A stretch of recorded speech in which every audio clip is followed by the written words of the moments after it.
Today we are going to be interviewing Dan from PourMore Rum. We are having a rum tasting interview today, so we will get them in here in just a second.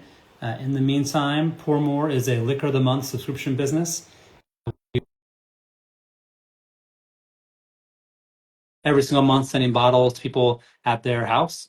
Sign up on PourMore.com, and we are doing an interview series with the brands that we're sending out, focusing on brands that are award-winning, hard to find. You need to have these in your home bar, and so that's why we have PourMore Rum joining us today. And so Dan should be here in just a minute. Just giving you some access.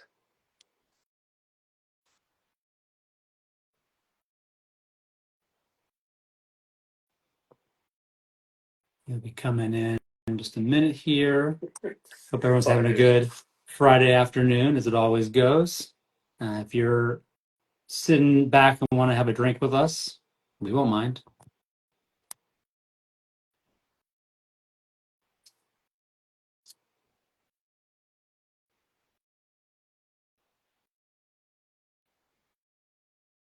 Just hold on one second.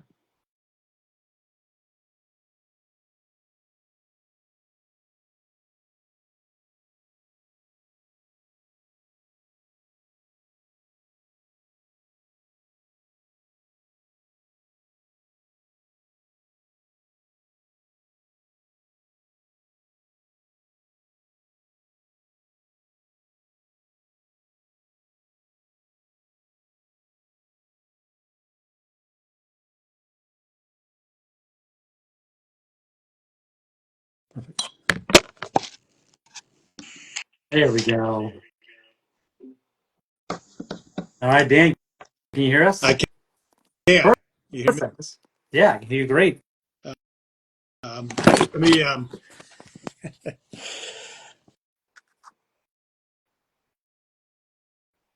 Hang on. Can you hear me? Yeah. Can you hear me? Okay. Yeah, I can hear you perfectly. Okay. Awesome. Very good. Perfect. Well, Dan, where are you calling in from today?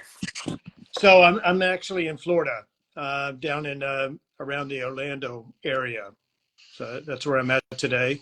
How about yourself? I'm calling from Atlanta, Georgia. We've got most of our team is in Chicago. We've got some team members spread out, but I'm based in Atlanta. Awesome. Awesome. Well, I think we're slightly warm today. Yeah, a little warmer than some of my other colleagues who are a little colder. Exactly. Yeah. Yeah. No, I'm excited to be here with you today. I'm really looking forward to talking with you and talking about Grander and the bottle you guys have. So this should be a lot of fun. Perfect. So Dan, let's kick off right at the beginning. So tell me about how you came to find Grander, how you guys created. Tell me the origin story. Yeah, absolutely. So I come from a slightly different background in the fact that I started off, and I still enjoy bourbon Okay. whiskey.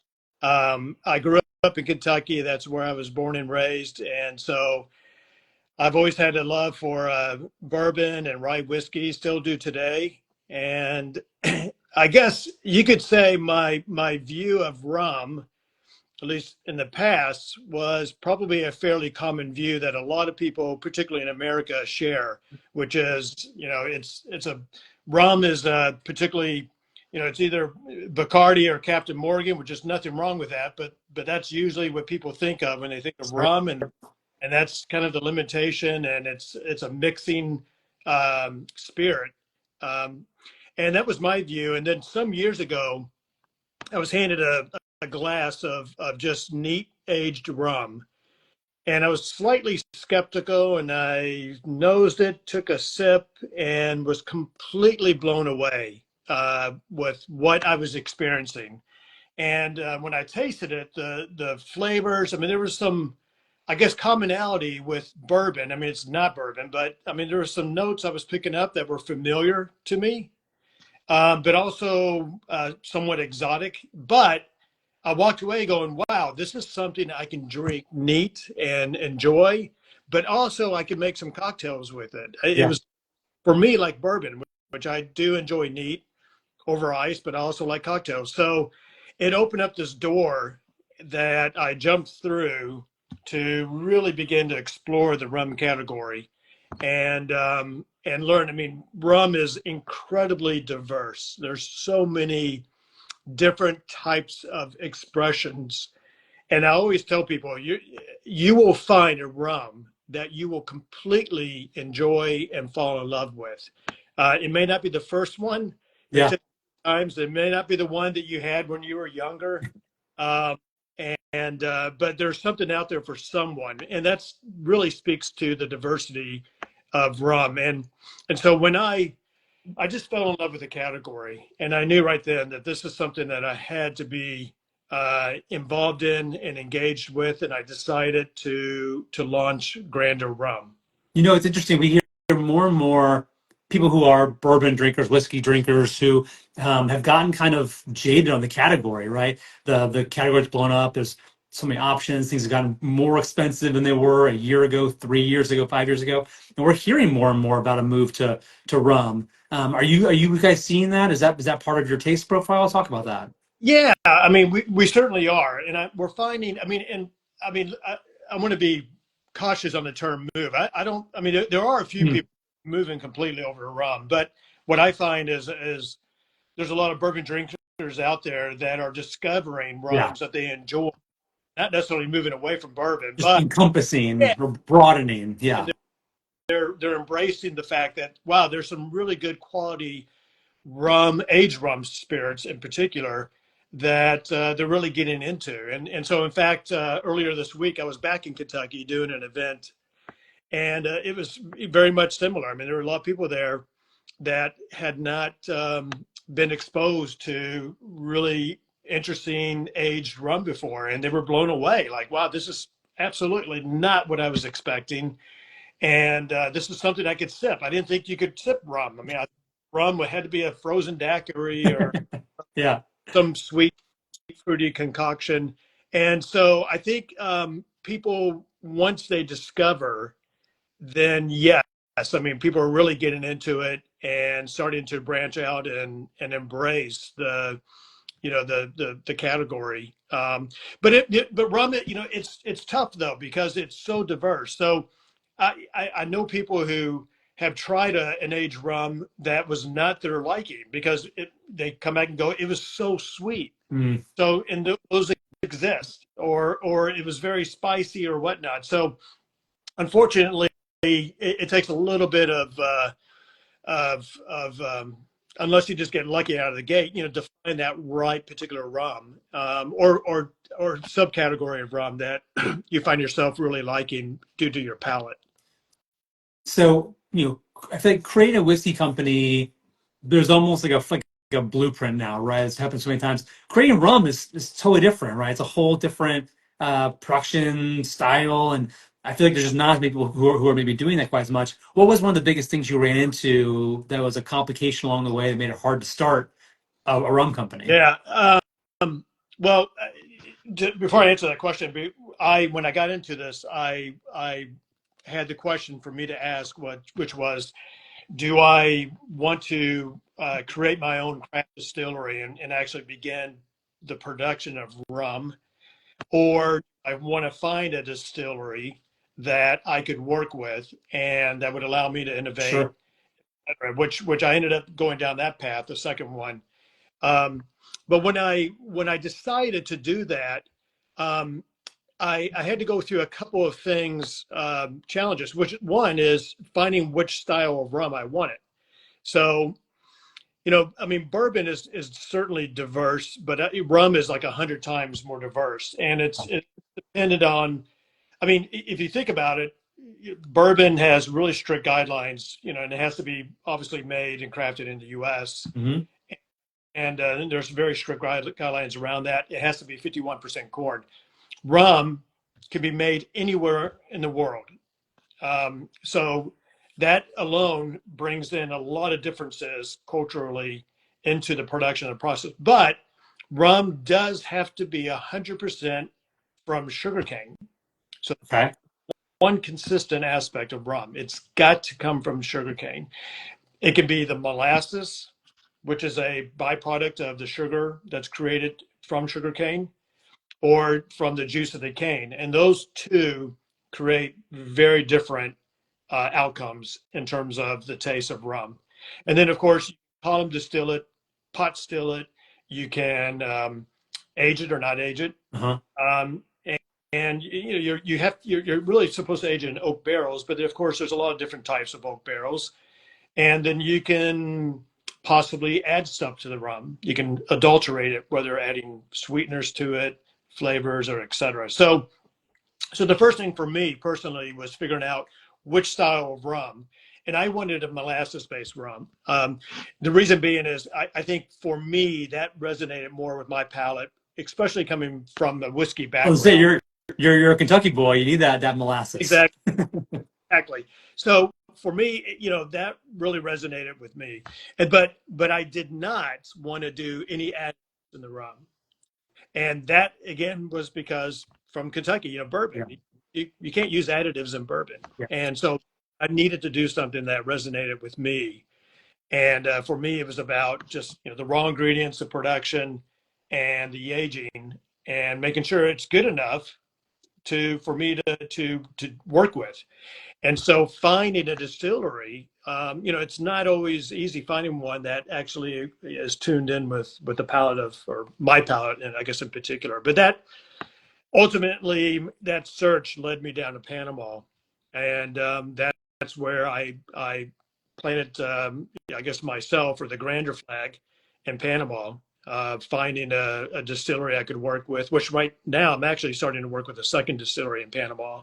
So I fell in love with Panama, Cool. what it has to offer. And the beauty of Panama is it's the climate and the land really afford an abundance of the sugarcane as a crop there.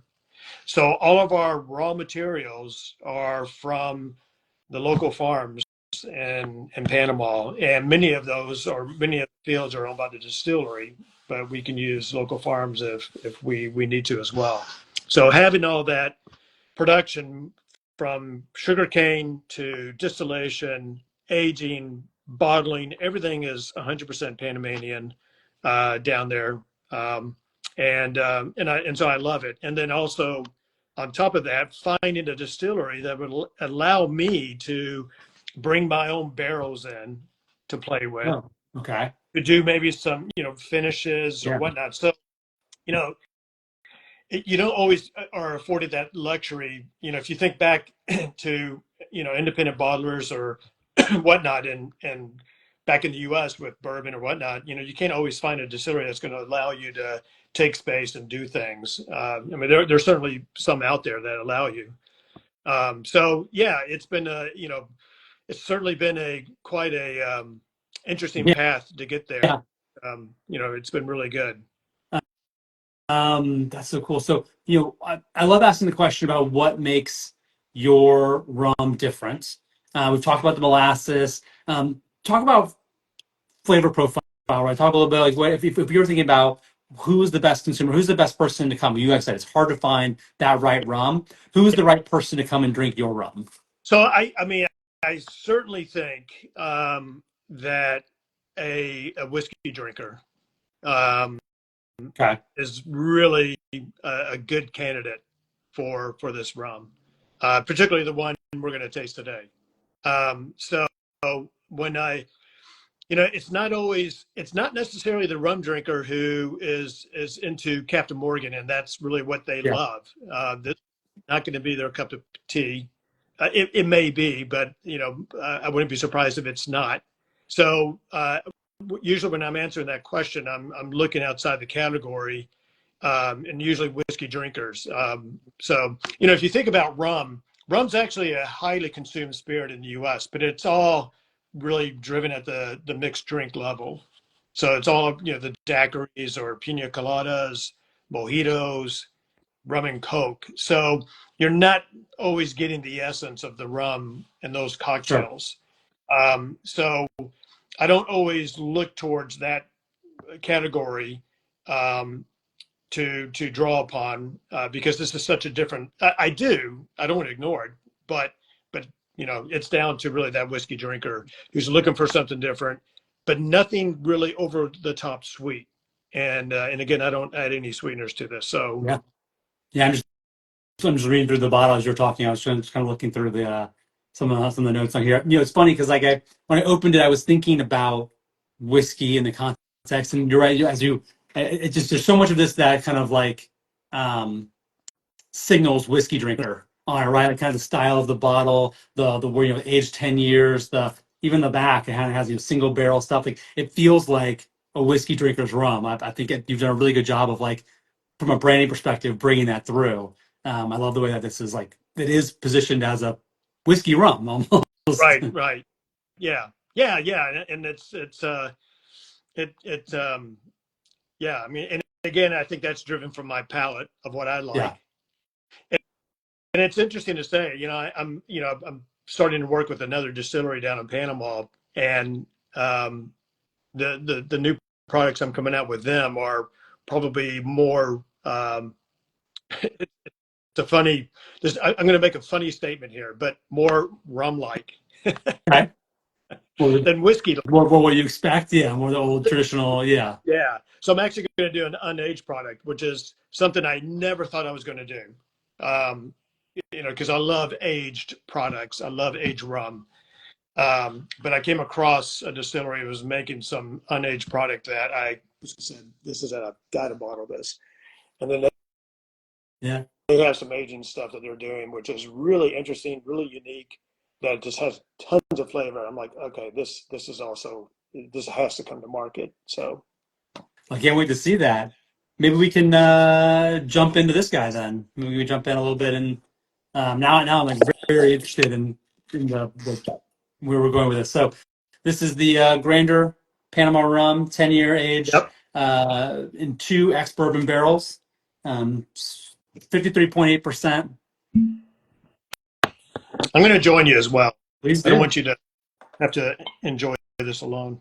It's Friday somewhere. Yeah. So this is a really nice barrel, single barrel that we did, and so a little bit about rum, aged rum. So it's not unusual for rum to be aged in ex-bourbon barrels. Okay. Uh, similar to Scotch, a lot of Scotch out Yes. there. So same like the rum world, and unlike bourbon, of course, rum producers and Scotch producers can reuse those barrels, many times as they want Yeah. to and get life out of it. So every time we reuse a barrel, you're depleting what that barrel, that life of that barrel, what it has, because you're soaking out the nutrients or Sure. Yeah. so each time you use that barrel, you're going to get less color from it. You're going to get less influence from the oak and the tannins and whatnot. So we typically are aging our rums and barrels. We've already used a couple, and so you're not going to necessarily pick up a lot of emphasis from that ex bourbon. But this particular barrel is actually it's a finish. So we took 10-year-old rum that had already aged 10-year ex, and we put that in a freshly dumped uh, bourbon barrel, and so for 11 months. Um, Actually, hold on here. Is that 11? Let's see here. Yeah, 11 months. And so the whole idea is just to pick up more influence from that, the freshness of the barrel and what it has to offer. I mean, you're like a mad scientist over here. You got all the mixing, you got all the tools at your disposal. I love. I mean, it's like this is the Kentucky coming through, and it tastes like. I mean, it's sweet, right? It tastes like the rum sweetness, but it is. I don't know the proper way to say it, but it is a whiskey feel. Like it definitely has like a whiskey feel through and through.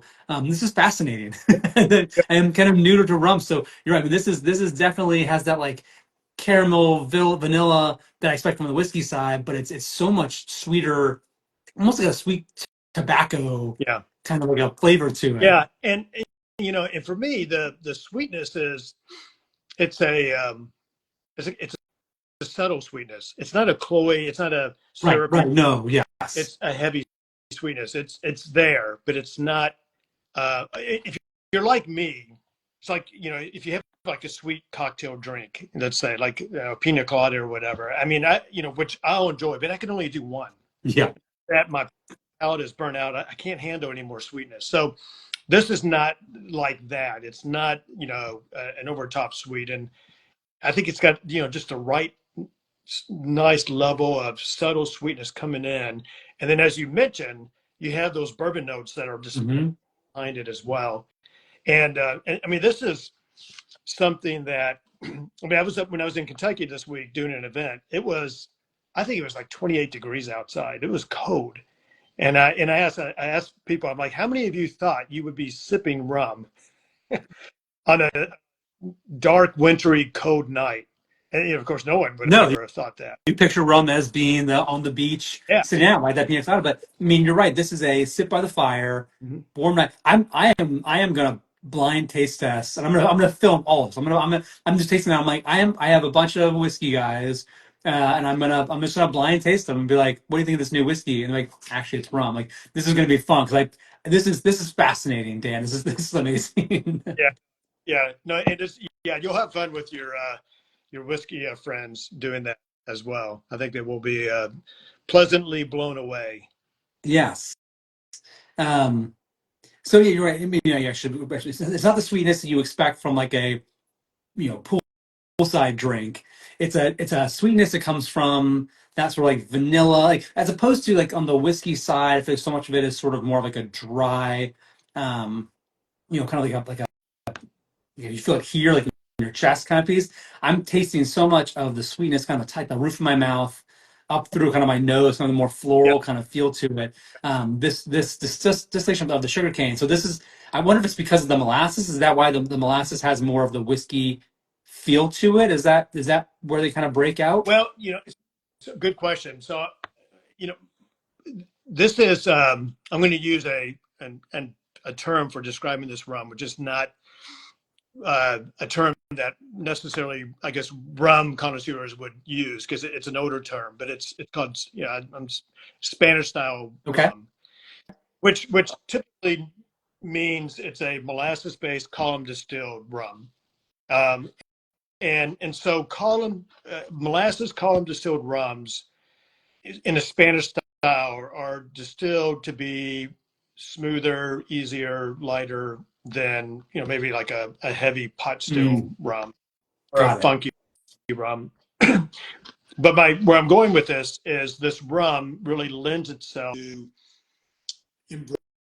embrace the flavors of the barrel. So when I do a finish, and if also you couple that with the fact that Panama is a very tropical climate, so Yeah, the heat, humidity, those barrels are open out of the yeah. gate. I mean, They're the always pores are collecting. open, Yeah, and so when we add the rum to it, immediately what you have is the rum and the barrel mingling and interacting together day one.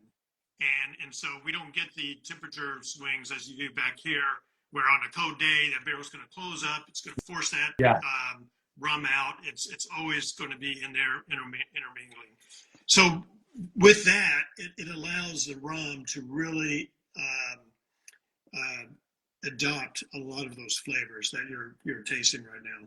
So let me ask. So with that barrel being always open, you must have an insane angel share problem.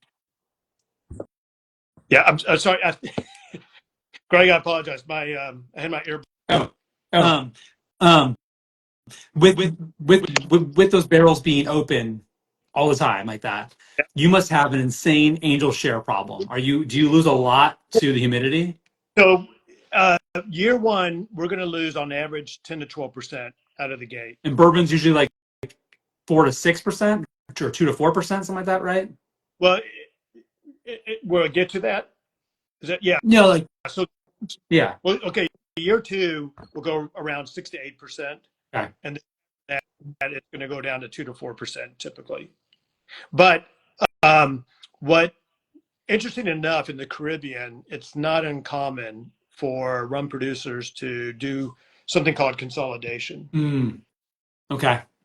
So what they're doing is they'll take barrels, same age, and they'll consolidate them down from, let's say, 100 down to 80 or whatever the case may be. Sure. And so it's a technique that's, it's been, and not saying every producer does it, but a number do, and certainly mine does. But it allows, or there's a strong belief that will help combat and slow that angel share process to go through. When I finish, I immediately, and if I'm finishing at least a year, I mean, even like this 11 months, I mean, 10 to 12% out of the gate, it's there, it's gone. The interesting about rum barrel consolidation, it's almost like you get a chance to age the small batch, right? So, and as in bourbon, you'd wait till everything was done, then you would do a small batch, and you'd blend it and figure out what you want. In this case, you kind of get to blend it ahead of Yeah, time, and then age it as a small batch, which you don't really get to do with in the whiskey side. true. Yeah, that is good. That's a good way to point that out. The other thing that's a bit different is, if you go to our warehouses, I mean, they're not climate controlled, so they're usually a mixture of stone or concrete and metal, and everything is palletized as well. So we don't have a rick house per se that you would see back here. Okay. You're going to be palletized, and then when you palletize, I mean, typically, the barrels are pretty tight together. Sure. And so we do, we still get some airflow, but not as much as you would experience at a rick house. And we are going to get some differences between the barrels that are on ground level as opposed to the very top of the warehouse. So we'll have some similarities, but yet some differences as well. Very cool. So I want to go back to cocktails for a second. If you were gonna, what do you think is the cocktail that most brings out the personality of your rum? So, well, and particularly for this rum, but for a lot of my rums, hands down, an old fashioned. Okay. I think this rum made as an old fashioned, just it shines. And even I'll do Manhattans with it. I've had other rums. I'm not sure I would agree with this. I have a 8-year-old rum that it works really well in a daiquiri. I mean, even though it's lighter in terms of the characteristics compared to this. Yeah. So, yeah, with no question. I mean, I enjoy drinking it neat, maybe over an ice cube, but yeah, it's going to be an old fashioned. Got it. One of my favorite questions to ask someone like you who's been around the block now: when you're not drinking your own stuff, what is your favorite thing to drink? Well, what would that be, rum or something outside of rum? Give me both. Give me a rum you also like, and then give me. I mean, you're a Kentucky boy, so I'm going to assume that there's a bourbon on your list. Ooh, there was balloons that came up. Yeah. So rum wise, I mean, there's a lot of different rums on, but one rum I really enjoy pouring neat is rum called Bourbon Court. Okay. There's a Haitian rum, and their 8-year-old it's a very I find it to be a very interesting, tasty rum. It's not going to be a in your face rum, but it just really has some really lovely notes. And then in terms of bourbon, I mean, if you looked at my bar, you'll see a lot of different bourbons in there. So I like to bounce around, but I think right now I'm really enjoying Heaven Hill, their small batch. The Blue Label. Yeah. We sent that out last month, 2 months ago, to some of our subscribers as well. It's a great bottle. Yeah. I'm enjoying that from a bourbon right now. So, yeah. Amazing. Well, Dan, what else do you do? We're kind of going to wrap up. We'd love to hear what else do you want to tell us so that when people walk away with the idea of Grander Rum, that they know, I'm going to look for them on a shelf. I know exactly the story behind them. What do you want people to walk away with? Yeah, I want them, and hopefully, particularly for those that picked up your bottle that you are doing. I mean, I hope for people who have not experienced rum, Well, I hope they'll give this a try, but Yeah, you need to give it a try for sure. and be open, and I think they'll be pleasantly surprised. Rum is, like I said, it's an incredibly diverse category, and there's rums out there that I don't enjoy, just like all of us. But there's rums out there that I'm like, wow, these are great. But it's very diverse. So, be patient. If you live in an area where you have a rum bar, go to it, Oh, yeah. sit down, and talk to the bartender and say, what you want to learn. And if it's sipping rums, then they'll guide you through and talk to you and introduce to you Yeah. various. You'll find something. So I guess I want people to hopefully embrace the rum category and know that it's a serious category. There's a lot of quality production and producers out there that I think people are going to be incredibly amazed with rum, and hopefully Grander will be on their list to go out there and Yeah, enjoy. look for this one, the Grander. This is the 10-year single barrel series. It's called the Top Flight. Is that the Top Flight series? Yeah. Anyone? How big is your portfolio? How many other? You mentioned 8-year earlier. Like how many you have out there? So I've got I do, so not counting single barrels, because I do a lot of private barrel picks, Okay. but we'll set that aside. So I have right now I've got an 8-year-old, which I mentioned earlier. Mm-hmm. I have a something called a trophy release, which is fun for me because it's actually I'm doing the blend myself. So what that means is each release actually is unique. So it's going to be different from the last. And Love that. it's predicated upon the barrels I select. So I go through the warehouse and I'm picking out barrels between 8 and 15 years of age. And I'm just trying to find some really interesting barrels that we have in there that really speak to me. And I'll build a release around it. I'll create a small batch around those set of barrels, release it. And then when I'm ready to do another one, I come back in and pick a whole different set of barrels. And so that's called trophy release. That has a lot of flavor. I love that. That sounds that's some real master blender stuff right there. Well, that's why I'm a master Yeah, blender. I wouldn't call but it, but I've been very yeah, pleased, and a lot of people are very positive in their response to it as well.